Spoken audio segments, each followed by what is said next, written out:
Hi, it's Dawn. I'm back. The last video I made was this cradle board piece that I did in a, whatever you want to call this, a kaleidoscope wheel, what have you. And now I'm going to start a new piece that's similar, but the board is much different. This is 6 by 24. Harder you can get the whole thing in the shot.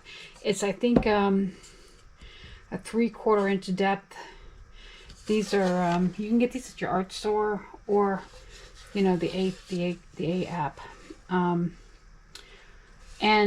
what I plan to do is more of an ombre look, where I'm gonna, and this time instead of painting the sides black, I'm gonna wrap the paper around. And I've cut 1/2 inch strips. This one I just did random size pieces of paper, and that's fine. But now I want to, but I feel like I could have done it a little, I feel like it could be a little better. So what I'm planning on doing is, and I'm going to probably use a scoreboard because some of this paper is kind of thick, to score it and curl on the edges, and it's going to go all around. And I may live to regret that choice, but you know, you don't know till you try something. So we're about to try it, and I'm going to throw this in time lapse for most of this because it's very tedious. But one thing I was going to say is I'm going to wrap the edges, particularly the corners, first, because at some point I'm going to have to see, and you can see I'm using old scraps of paper pads that I've trimmed the edges on. Because see, I think what I'm going to have to do is like go this way first, right? So then I want these pieces to kind of, it's like a gift wrap. It's like, you know, you're wrapping a present. I want my, or you're making a bed with hospital corners. I want my edges to be really neat. So if I do there, where'd that other piece go that I already bent here? Here we go. So let's say, let's just move this up a little bit just so you can see. So if I bend the paper there, then when I go back to go this direction, you see it will, I'm not doing a bad job because I'm holding it, but you get the idea. So then whatever is going this way gets hidden underneath the top layer. So I'm going to do the corners first, and then I'm probably going to do these edges next, and then I'll start the ombre. And then I just marked on the board every 3 inches or so. It's not meant to be a hard rule. It's just meant so that as I'm going, as I start with the dark red and I start getting closer to this line, and these pieces are going to probably be more like, I don't know, 1 inch in length, give or take.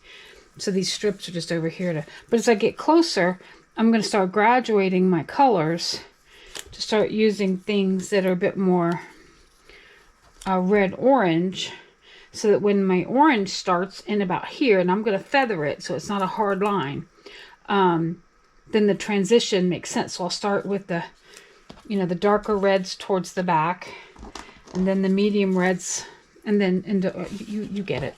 So anyway, and then I'm probably gonna need more papers than I got sitting here. Honestly, I just went to my stash and just started pulling the papers out. But now that I'm looking at it, I'm gonna probably need more. But anyway, that's what the goal is today. That's the project today. So stay tuned, and we'll put you in some time lapse so you can watch the progression.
Okay, so here is the finished result. I gotta kind of run it through the screen so you can see here because it's just so big. Can't back it up enough. I'm gonna drop it down a little bit. So I've put 3 coats of the Liquitex. I just use the matte medium. It doesn't matter the brand. Golden makes some. Michaels makes some. All those guys make a matte medium. But what it does is it evens out. What you can't see is how it feels. And I use matte as opposed to gel or glossy gel, which is nothing wrong with any of them. It's a personal preference on those. But I went back and wrapped so I could finish these edges where it would wrap. In fact, here's a little overage on the glossy gel. Oh well. And then I also, there were some places like this particular piece of paper, and this one's sticking out to me now, this white here, was a little too white, so I went and took a little acrylic marker. I think I may have mentioned that. And I'm going to and then I added some gold pieces to go along with these gold papers. I added, like I filled in that gold, and then I added the gold there, and then I added gold there. I'm trying to catch the light on it. And then I added just, little pieces of gold here and there just to make it feel like intentional, I guess is the word I'm looking for. So that's that. And then I'll sign and date the piece on the back, and it's good to go. So anyway, that's the last this 6x24, and I really enjoyed making this. It was a lot of fun, and we'll make some more in the future. Thanks for stopping by. See you soon. Bye.